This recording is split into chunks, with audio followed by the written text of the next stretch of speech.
Bienvenidos, bienvenidas, bienvenides a este hermoso encuentro de diálogos con hermanos y hermanas de nuestro hermoso continente también. Eh, Hoy tenemos la entrevista bajo la temática La voz en musicoterapia clínica y comunitaria.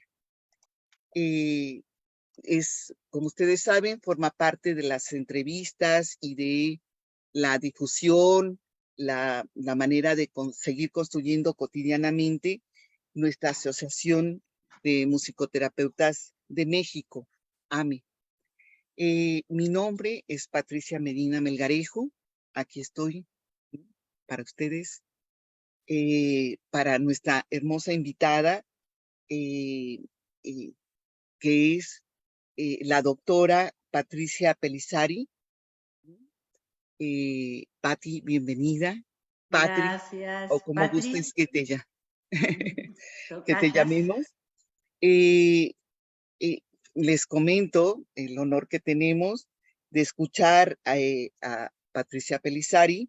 Es doctora en psicología preventiva de la Universidad de Palermo, licenciada en musicoterapia, egresada de la Facultad de Medicina de la Universidad del Salvador, psicomotricista, psicodramatista, está diplomada en arte y transformación social, docente de la Universidad del Salvador, consultora internacional de tesis y proyectos de gestión en salud y directora del proyecto de investigación argentino-brasileiro mexicano ICMUS, Música y Psiquismo, supervisora clínica y asesora institucional de programas preventivos comunitarios, privados y gubernamentales en Argentina y España, fundadora de la Asociación de Musicoterapeutas Cubanos y del Comité Latinoamericano de Musicoterapia del CLAM.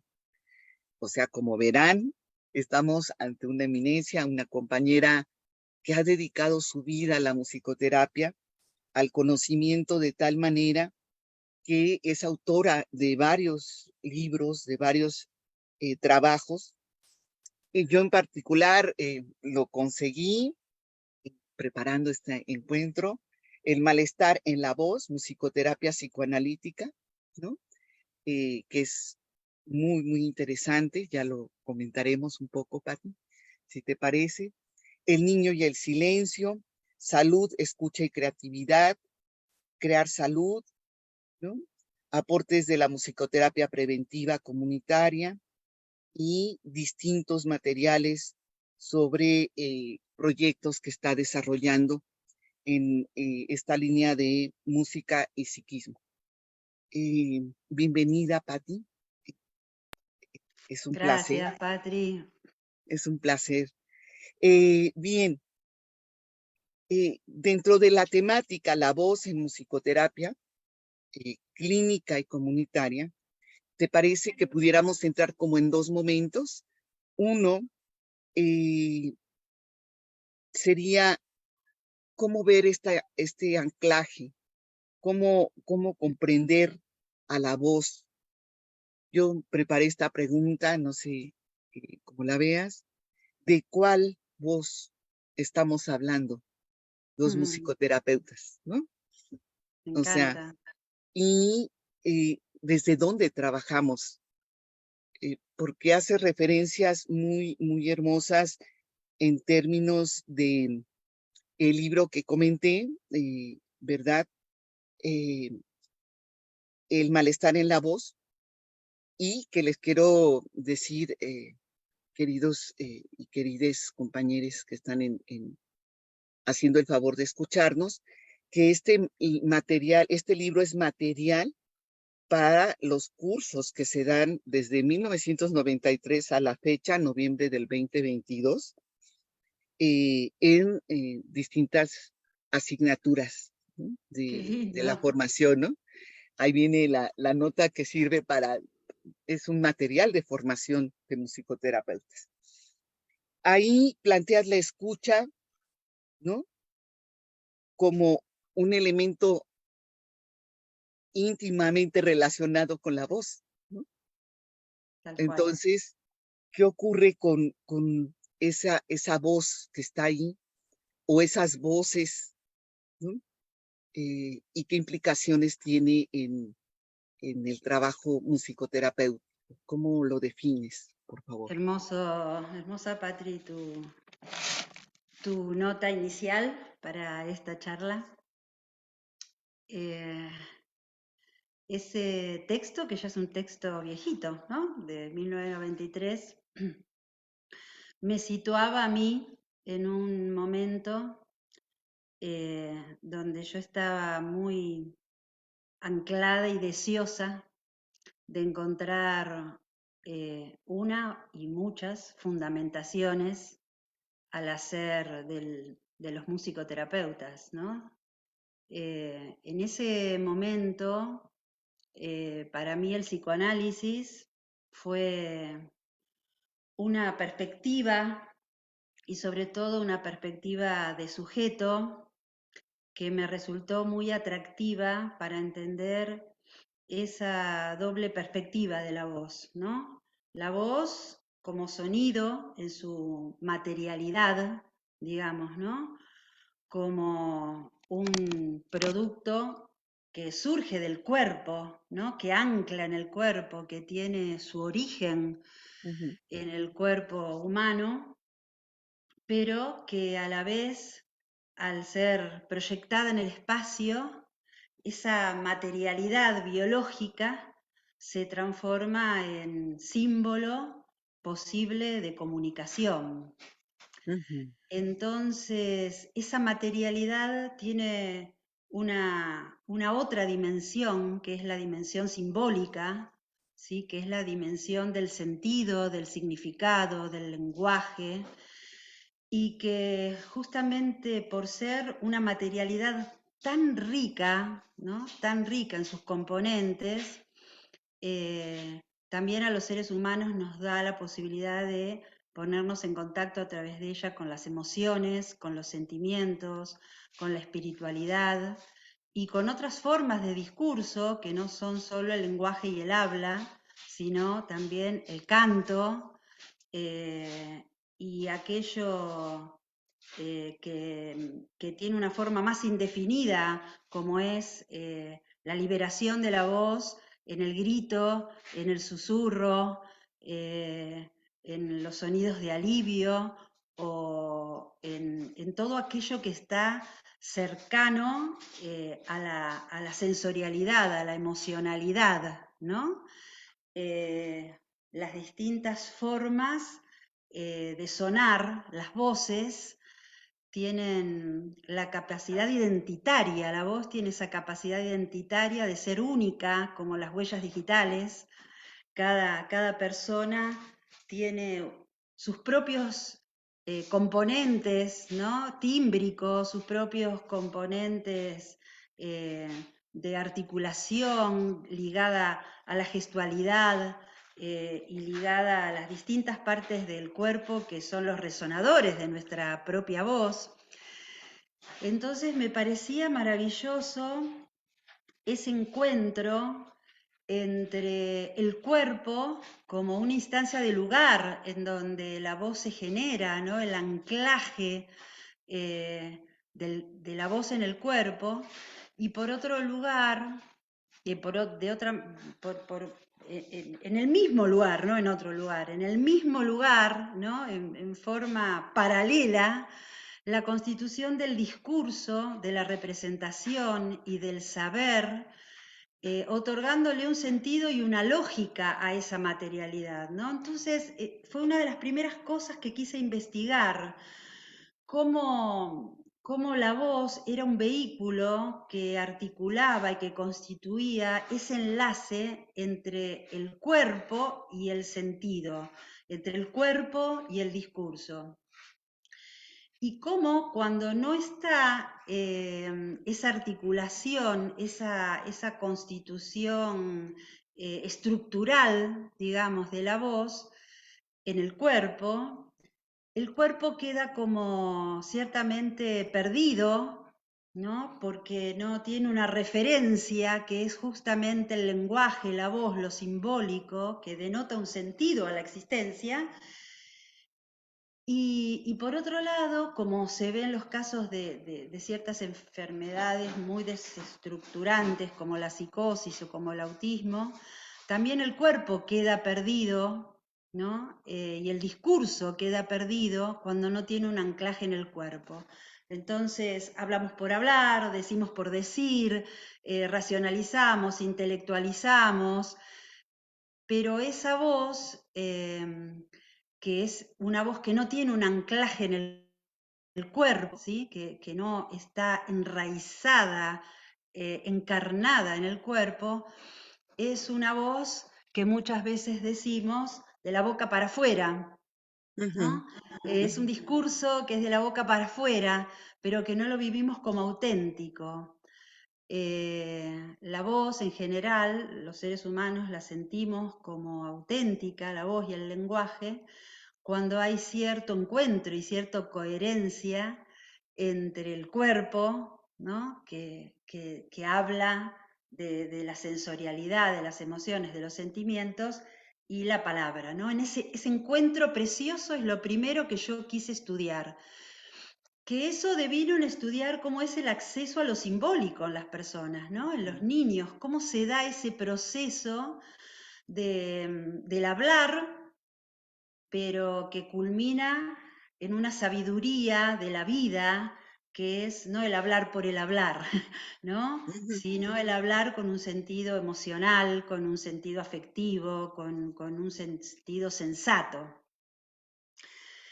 Entonces, mis primeras búsquedas tuvieron que ver con cómo las funciones psíquicas, llámese a esto a grandes rasgos, ¿no? El pensamiento, la fantasía, la capacidad de imaginación, los aspectos cognitivos del acceso al lenguaje, ¿no?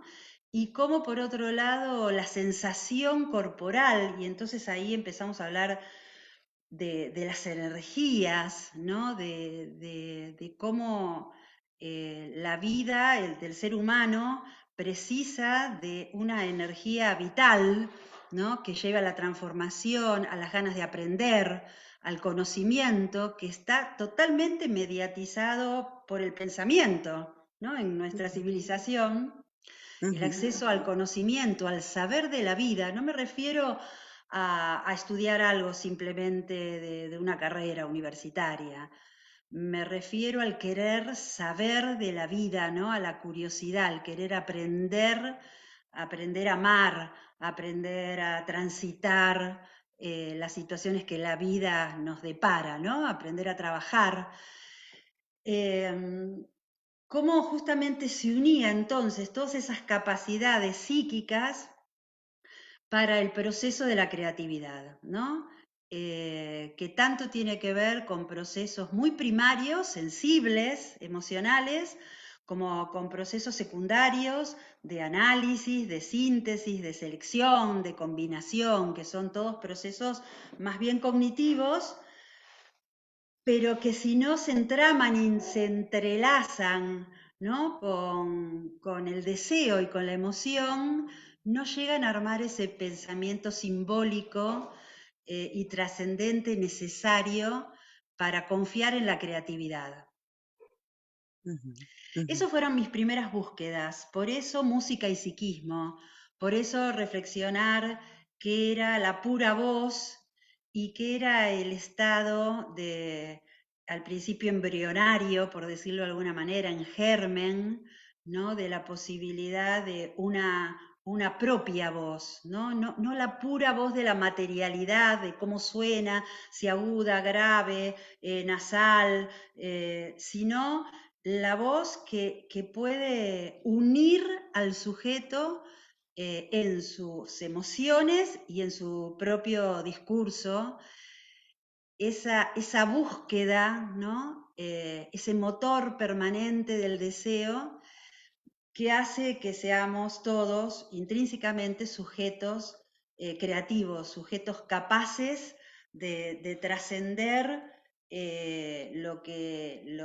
la literalidad y poder fantasear, crear, que es una condición básica para resolver problemas, una condición básica para el vivir, ¿no? Sentirnos capaces de crear soluciones, ¿no?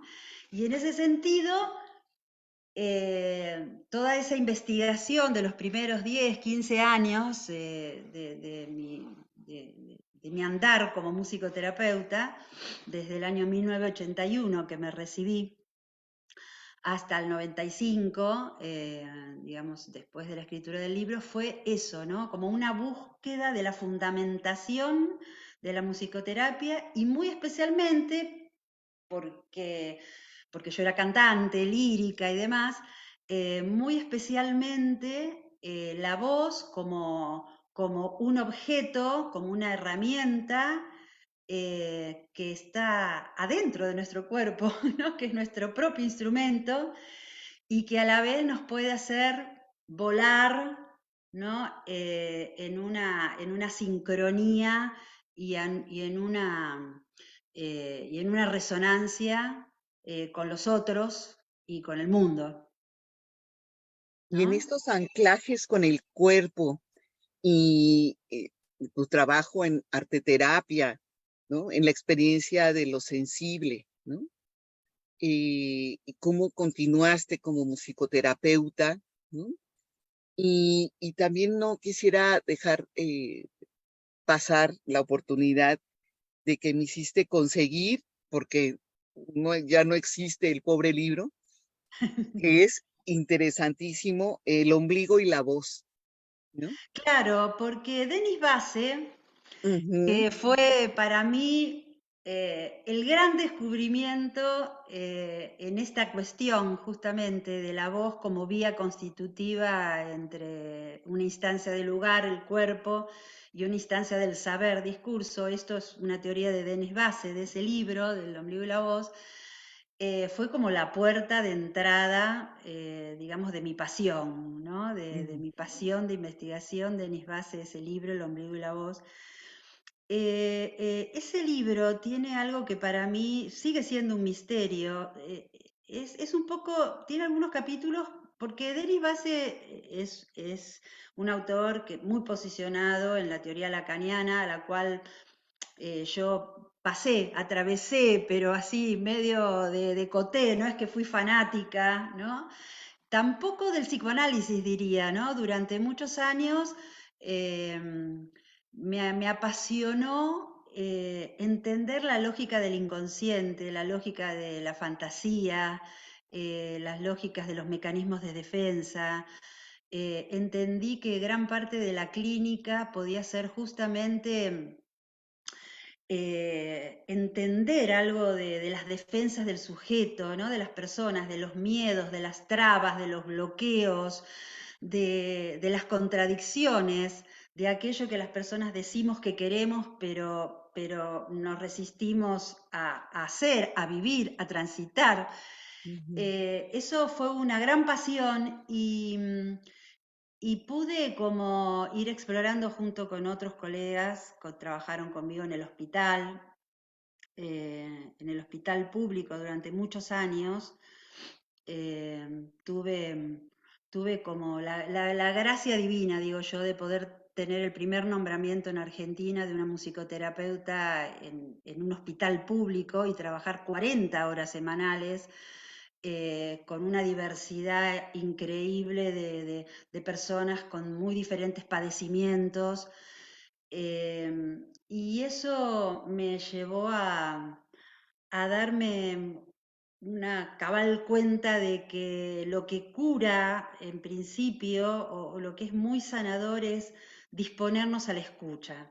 Denis Basse habla de la escena de la escucha, ¿no? Le da una categoría muy primordial en lo que es un abordaje clínico.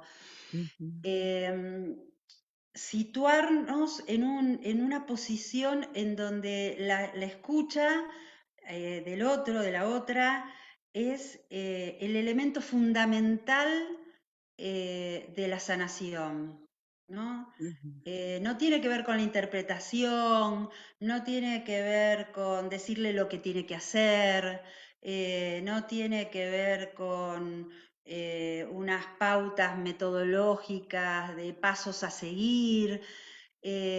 Todo esto yo intenté ser bastante ecléctica en ese sentido y estudiar mucho para ver ¿y qué me ofrece el conductismo?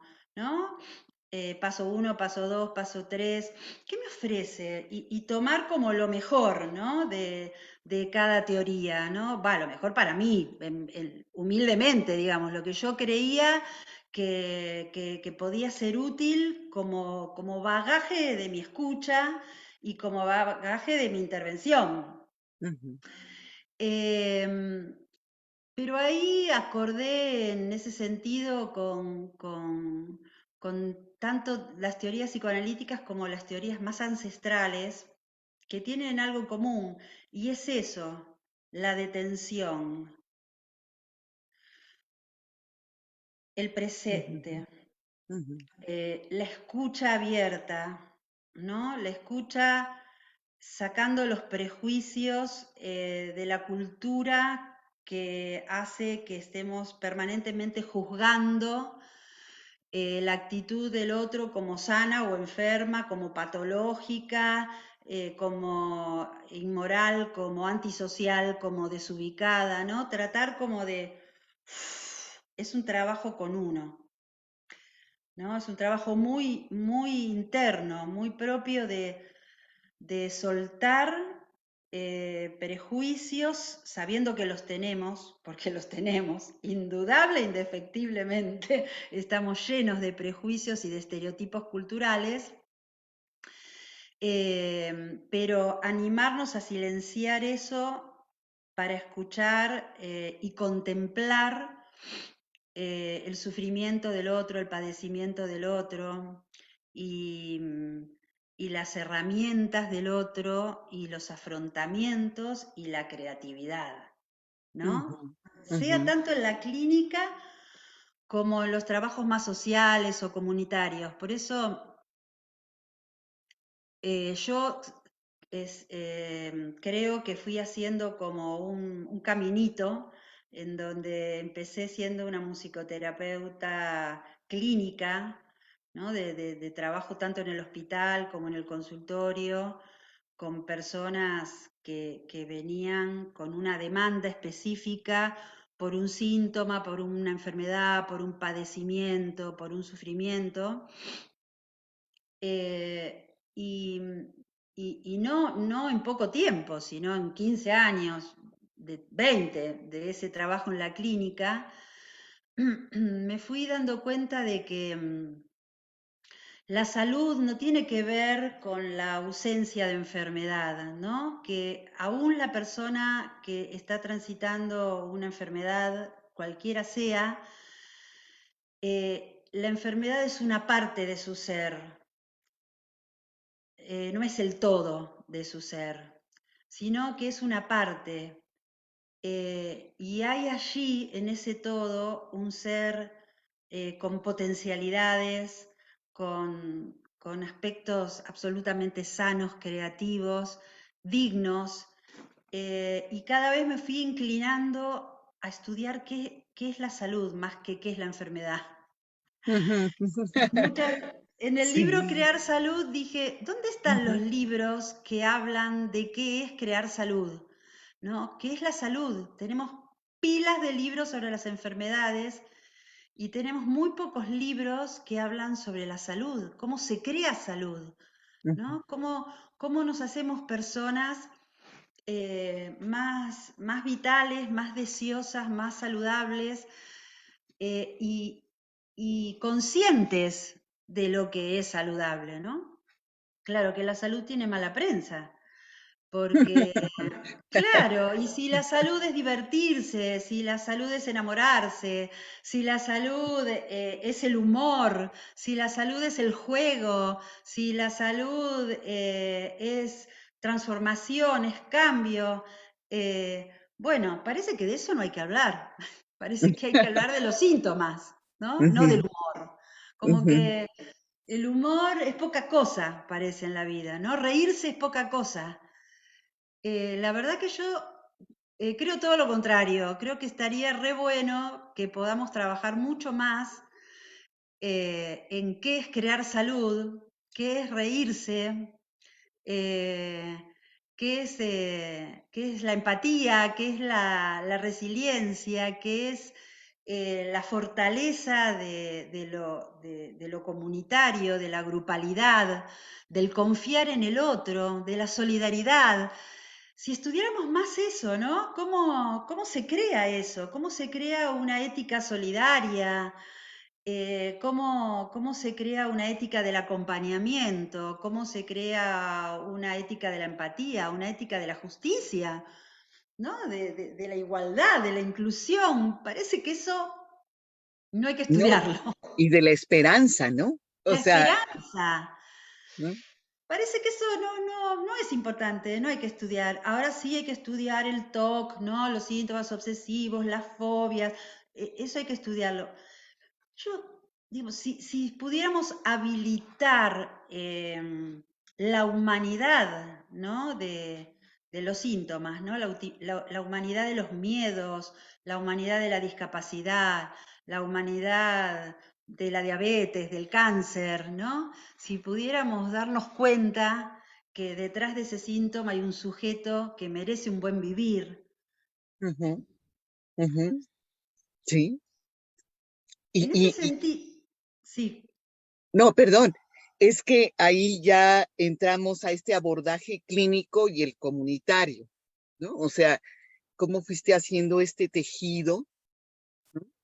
Y qué implicaciones tendría desde nuestra disciplina compartida, la musicoterapia, ¿no? Cómo fuiste tejiendo esa relación precisamente, ¿no? Porque no es el sujeto por sí mismo, ¿no? Sino Primero, ese sujeto, tal cual. ¿no? Comunitas en qué relación y cómo fuiste haciendo esta intersección a través de la voz también, ¿no? Primero, entender que me parece que una mirada social es justamente eso, ¿no? Una perspectiva primero. Después que puede convertirse en un abordaje que tenga ciertas diferencias o ciertos bordes con otro abordaje. Pero entender que una perspectiva social comunitaria es una manera, es una cosmovisión, es una manera de mirar al ser humano como un ser social, como un ser interdependiente, como un ser que crece y se desarrolla en comunidad, que la familia es una pequeña comunidad, que la escuela es una pequeña comunidad, que las instituciones, las organizaciones arman redes de sentido a la vida. Y qué es la salud para cada quien, y bueno, depende cómo atravesó ese ser social, ¿no? ¿Qué le dijeron en la escuela? ¿Qué le dijo el médico? ¿Qué le dijeron en la iglesia?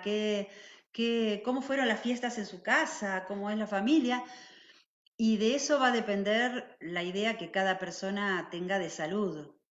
Eh, entonces, si partimos de esa perspectiva, ¿no? De que el ser es un ser social, es un ser comunitario, entendemos que allí está toda la potencia de la salud, ¿no? En la trama con las personas, en los grupos. El otro día justamente le decía a una colega que estábamos covisionando un caso, y yo le decía, claro, lo que pasa es que este niño que tiene tales problemas, no importa, era un niño muy impulsivo y agresivo, es un niño que estaba que era rechazado por todos sus compañeros. La vergüenza de los padres de que el niño se portaba mal en la escuela, hacía también que los padres lo traten de una manera, un círculo de violencia muy difícil de resolver. Entonces llevan al niño al tratamiento, pero ese niño evidentemente que no se va a curar nunca si no tiene una red que pueda como apoyarlo en sus transformaciones, digamos, ¿no? El niño es malo en la escuela, los nenes lo rechazan en la escuela, la maestra dice que es la manzana podrida del cajón, que hay que sacarlo, los padres se avergüenzan de eso, no saben qué hacer, lo tratan mal. Es todo un círculo sistémico, ¿no? De maltrato y de violencias hacia la infancia, que muy difícilmente pueda cambiar si el niño ya tiene un síntoma que se establece en larga data, en largo tiempo, que eso no va a cambiar si no hay un cambio social, ¿no? Si no hay un cambio en la escuela, en donde las maestras, en vez de decirle que lo dejen de lado, ayude a sus compañeros a que lo traten bien, ¿no? A darnos cuenta que lo único que finalmente cura es el amor. Entonces, hasta tanto esa ética, ¿no? De la integración al diferente, no empiece a transformar nuestras mentes, ¿no? A transformar nuestras cabezas, podemos tener muchos métodos de cura, pero que cuando el niño o el adulto sale al mundo con un mundo de tanta competitividad, de tanta exigencia, ¿no? De éxito, de formas, de imágenes, es muy difícil curarse así. Es muy difícil Ujú, curarse solo. ujú, ujú. Cuando empecé a darme cuenta en mi clínica privada, ¿no? Que los papás depositaban a los pibes para que yo los cure y no ponían nada de sí para darse cuenta cuánto de determinantes fueron ellos como padres y sus propios padres y su historia, ¿no? En el síntoma de los chicos, dije, yo no voy a atender a estos niños, voy a atender a los padres. Ujú. Entonces, en mi clínica de niños dejé de atender niños para atender a los padres, para trabajar con los padres para esa crianza. Y después de ver a muchos padres me di cuenta que los padres estaban atravesados por unas exigencias de crianza, unos estándares de crianza y estaban sufriendo, que empecé a hacer grupos de padres, Ajá. ¿no? Para trabajar esa deconstrucción no tan necesaria de ciertos estereotipos sociales que realmente son mortíferos, ¿no? No poder aceptar las diferencias porque hay un estándar de normalidad que hace que muchos chicos, adolescentes, no lo puedan soportar, ¿no? Por eso, acá, no sé cómo es en México, pero acá hay un alto índice de suicidio adolescente, porque la Ha vida subido la no les estadística. está dando Ujú. mucha gratificación a los adolescentes con ese estándar de éxito que sale en las publicidades y en la televisión, ¿no? O sea, Y ahí, Patrick, ¿cuál es tu abordaje musicoterapéutico y cómo vas tejiendo la voz en ese sentido? También tal porque cual, pierden la voz los padres también. Están hablando desde la voz de otro, pero además tal su cual. capacidad, ¿no? De Claro, cuando expresar. veíamos en el congreso último que compartimos, donde más te escuché y me encantó, Patricia, escucharte en en tus ponencias, del tema de la decolonización y de la colonización. Es un tema ciertamente importante, porque la colonización está dentro de nuestras casas, está metida adentro, se va metiendo por los poros de nuestra piel, entonces si queremos tener una buena sexualidad, tiene que ser así, guasá. Y si queremos ser felices, tenemos que tener esto o esto, ¿no? Hay como esto, unos estándares, ¿no? De lo que es la salud y el bienestar, muy basado en el consumo. Y entonces de construir para poder disfrutar de las cosas pequeñas y cotidianas de la vida que insisto, tienen que ver con el amor y la solidaridad, no es un trabajo fácil, porque todos estamos un poco acallados por la colonización del mercado, ¿no? Entonces, una de las cosas principales que me parece que aporta el trabajo con la voz, o por lo menos que a mí me gratifica, sí, me emocionan, me conmueven, me, me generan como mucha energía, es trabajar la voz desde aquella posibilidad que cada quien pueda traer, ¿no? Cada niño, cada familia o cada grupo con el que trabaje. Me gusta mucho trabajar en grupos, la grupalidad es algo que creo que tiene mucha potencia, ¿no? Que es un dispositivo de mucha potencialidad la grupalidad. Entonces, trabajar la voz desde los aspectos preformáticos y que tiene que ver con darle un lugar emancipador al trabajo de la voz, ¿no? Liberar la voz como un proceso emancipador. Y en este sentido, creo que es poder trabajar desde el susurro, poder trabajar desde el grito, poder trabajar desde la naturaleza, ¿no? Lo que la naturaleza nos da energéticamente, como es la tierra, el aire, el agua, el fuego, son como elementos muy vitales de mi trabajo. Para mí, enraizar la voz es trabajar el ritmo, el grito, trabajar la pulsación, trabajar el pulso, sentir los apoyos, descubrir el interior del cuerpo como un espacio que está lleno de agua, que está lleno de materias vitales que nos nutren. Y trabajar y encarnar la voz desde ese lugar, ¿no? Desde el lugar de cómo esa materialidad que está adentro de nuestro cuerpo toma cuerpo, toma forma y tiene la posibilidad de ser canto, ¿sí? Tiene la posibilidad de entrar en la dimensión de la forma, pero no es lo que más me llama, ¿no? Empezar un trabajo desde de lo que ya está formado, ¿no? Desde un lugar que ya tiene estructura, que ya tiene forma, que tiene una manera de ser y uno se tiene que subir a ese tren, ¿no? De la melodía que es una canción.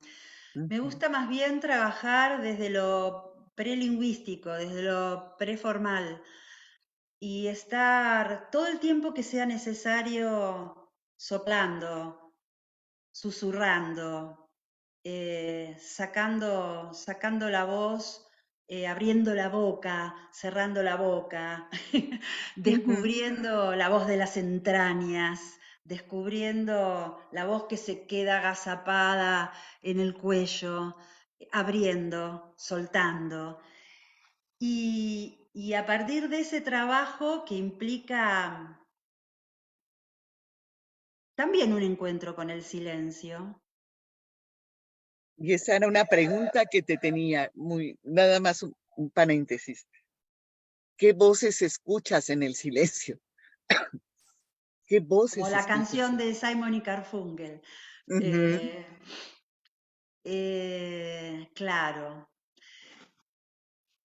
hay un silenciamiento, ¿no? Que es justamente el bloqueo, lo colonizado, lo que no es propio, ¿no? Como las voces de los otros ujú. que, que a veces vociferan adentro del cuerpo, ¿no? Están pujando, quieren salirse de ese cuerpo porque no le pertenece, ¿no? No le pertenece. Y hacen síntomas, el cuerpo hace síntoma porque tiene adentro voces que no le pertenecen a ese cuerpo, ¿no? Las voces de los mandatos, las voces de la exigencia, ¿no? Del super yo, de la fachada, de lo que no es propio. Eh, Y a veces hay tanto miedo de soltar esa voz del enojo, esa voz de la furia, ¿no? que aparece un silencio que no es silencio, que es un silenciamiento, ¿no? Muchas veces nos silenciamos por miedo a la violencia, ¿no? Por miedo a la fragilidad también, ¿no? A sentirnos que si sacamos de esas voces que no nos pertenecen, ¿con qué nos quedamos? ¿No? Adentro. Entonces hay un trabajo embrionario, de gestación de la propia voz, ¿no? De gestación de la propia voz, ¿no? Y eso empieza por el vacío, eso empieza por el silencio, ¿no? Que asusta, el silencio nos asusta, sobre todo a los occidentales, ¿no? Como que nos asusta mucho, el vacío, el silencio.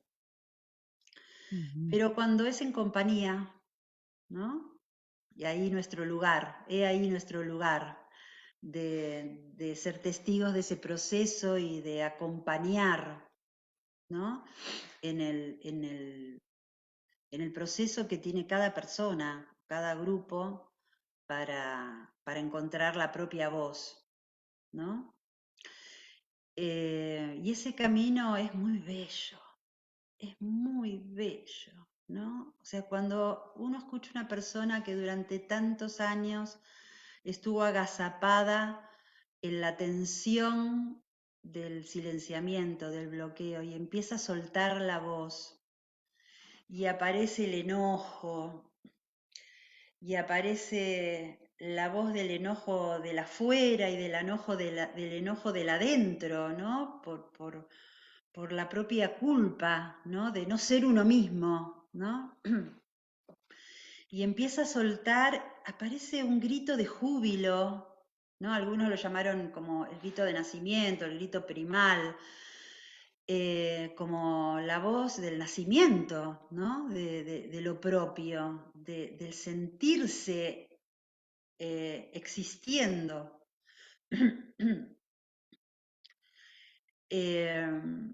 La libertad del ser, del existir, sin que todos los condicionantes del afuera, ¿no? Nos peguen bofetadas todo el tiempo de que hay que ser de determinada manera, ¿no? Ahí el hecho, la voz va tomando distintos formantes, ¿no? Empiezan a aparecer los ruidos, luego se acallan los ruidos y aparece el silencio y aparece el grito y luego aparece el sonido y el sonido chico y el sonido que se agranda y los distintos sonidos, las distintas alturas que la voz tiene.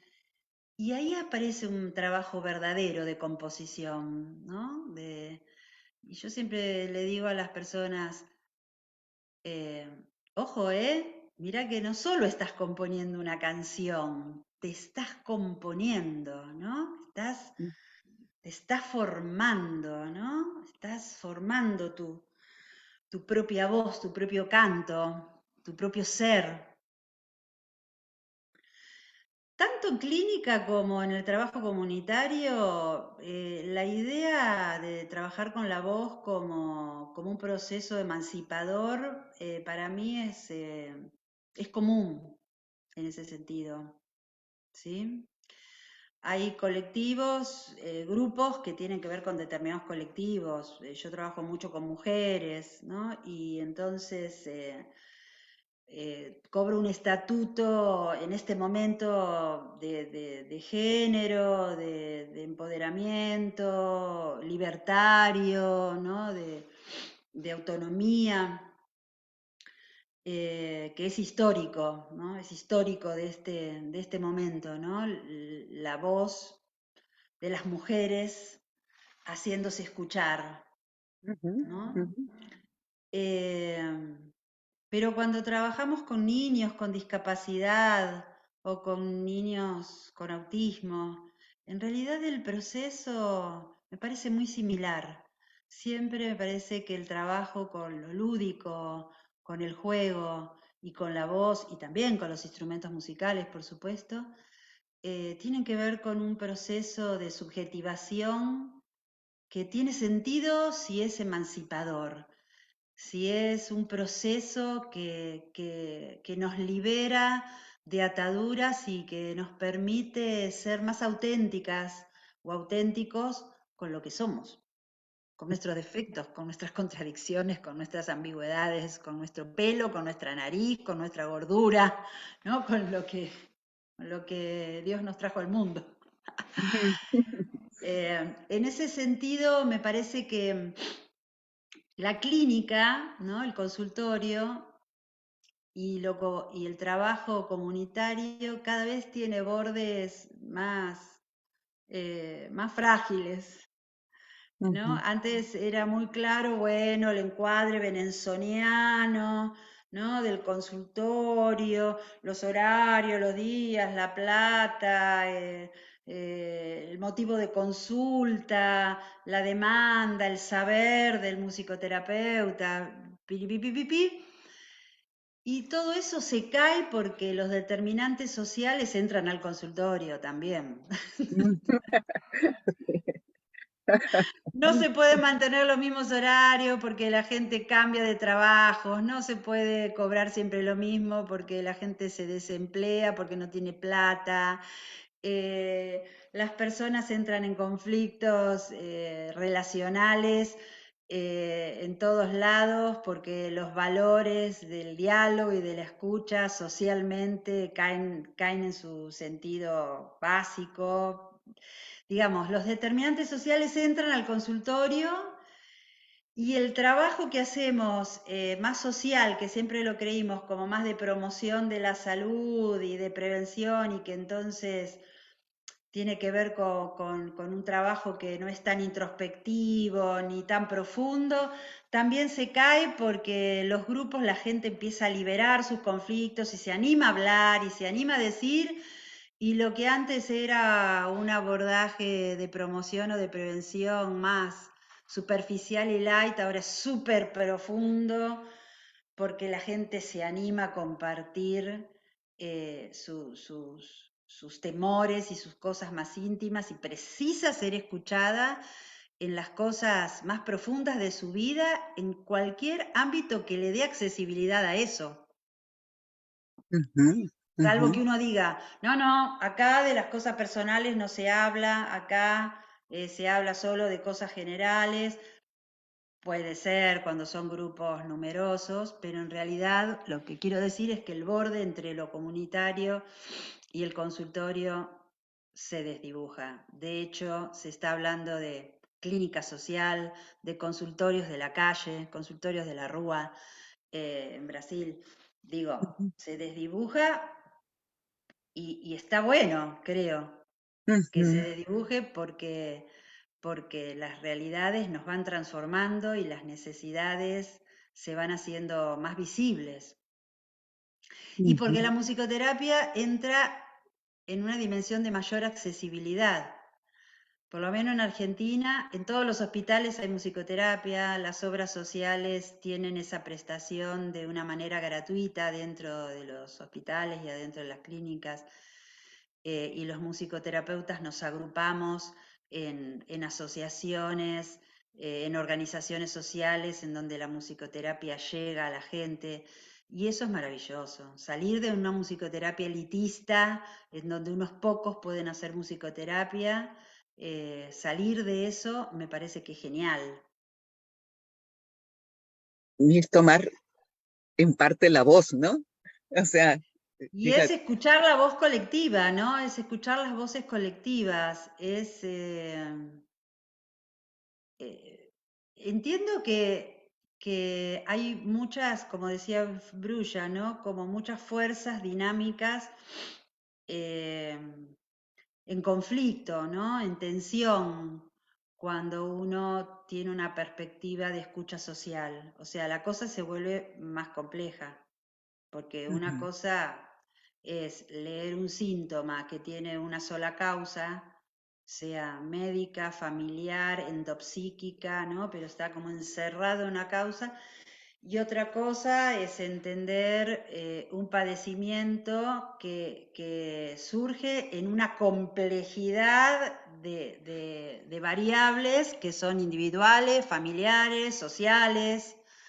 Y ahí me parece que con humildad todos los musicoterapeutas tenemos que pensar, bueno, qué es desde nuestro lugar y en contacto con la interdisciplina y con la transdisciplina y con las posibles redes sociales, qué es lo que podamos aportar, qué es lo que podemos hacer, ¿no? Por eso me parece interesante que no tengamos certezas, sino que tengamos preguntas y que podamos complementarnos con otros profesionales y trabajar interdisciplinariamente y transdisciplinariamente para una transformación que sea más integral, ¿no? De la vida de las personas, realmente más social y más comunitaria.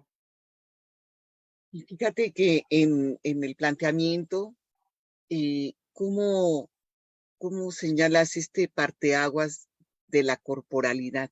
¿No? O sea, que y pueden ser corpus sociales, corpus, ¿no? De Tal cual. pensamiento, pero que están atravesando al cuerpo mismo como lugar, ¿no? Entonces, y desde ahí la voz está, ¿no? Y la escucha, la capacidad de esa voz y de esa escucha y de las múltiples voces que están permeando las relaciones y las que va reconociendo el musicoterapeuta para, yo hasta decía, me imagino que un taller que haga Patri en Argentina se llamaría Semillas Corporales de Voz o las Tal semillas cual. de la voz. Es así como Sí, va sí, tal cual. sembrando para que surjan, ¿no? O sea, Sí. Hay una idea bien interesante que, mm, que trabajamos mucho acá, que es la idea de un árbol que crece en una maceta, ¿no? ¿Qué diferencias hay, ¿no? En el crecimiento de un árbol que está en una maceta y en un árbol que está en la tierra, ujú, ¿no? Em, la capacidad de autonomía, ¿no? Del árbol que está en la tierra con la dependencia del árbol que está en una maceta, ¿no? La dependencia, eh, la posibilidad rizomática, ¿no? Solidaria, comunitaria de los árboles que están en la tierra, que se encuentran tanto arriba en sus copas como en sus raíces con otros árboles y con otros seres vivos de la naturaleza, que cuando el árbol está en la maceta hay que tratar de que ningún bicho se le acerque, porque está tan débil y tan frágil que se llena, se embicha, ¿no? Se ujú. enferma. Que me parece una linda metáfora de desarrollo del ser humano, ¿no? Cuanto el ser humano más aislado está, menos diálogo tiene con su entorno, más frágil se pone, más dependiente se pone, y más posibilidades de enfermarse tiene, ¿no? Cuando un ser humano está en permanente contacto con su contexto, con su medio, arma una red de solidaridad, una red de diálogo, el desarrollo se fortalece por los saberes compartidos con otros, tienen dónde apoyarse, con quién apoyarse. eh, Siempre trabajamos como con esa metáfora para poder entender que la salud tiene que ver con un aspecto del crecimiento rizomático, ¿no? En donde se hagan tramas, se haga red. Y me parece que en ese sentido la voz nos da a los musicoterapeutas una herramienta como maravillosa para poder escucharnos, ¿no? Escucharnos hacia adentro, nuestros propios pensamientos, que son voces también, poder escuchar a otros, ¿no? Sus voces, escuchar en el silencio de la escucha, y hacernos escuchar, ¿no? Hacernos escuchar como parte de estar en el mundo, ¿no? Siendo escuchados. Y esa tríada de la escucha, ¿no? De una escucha que es intersubjetiva, que no es solo una escucha de desciframiento, de entender el código, sino es una escucha que tiene que ver con la escena de estar con el otro empáticamente, ¿no? Con la resonancia. Y la voz es increíble cuando decimos simplemente en un grupo o en una familia, vamos a dejar que surja la voz. ¿Y qué aparece? ¿No? El aire. Y que, y la gente bosteza porque no sabe ni cómo empezar, ¿no? A soltar eso, ¿no? Entonces la gente bosteza y se tapa la boca. ¿No? Y uno alienta a que eso salga, ¿no? Y sí, vamos, y esa trama, ¿no? Ese tejido que nace, que nace en el seno de la grupalidad, como en el seno de los cuerpos, ¿no? Y paradójicamente, ¿no? Esa textura no trae confusión, trae alivio, ¿no? Que a veces cuando suenan todos los instrumentos juntos, ¿no? Cuando la gente tiene instrumentos musicales y suenan todos juntos, muchas veces uno le pregunta a las personas, ¿qué pasó? ¿No? Y dice, y un lío, ¿no? Era una confusión, era un ruido, era un caos. Algunos dicen, bueno, pero estábamos explorando y bueno, esta está buena, ¿no? Como que se habilitan a ese ruido como un gesto humano. Pero con la voz no pasa eso. Con la voz pasa que la gente suelta, suelta, suelta y cuando termina...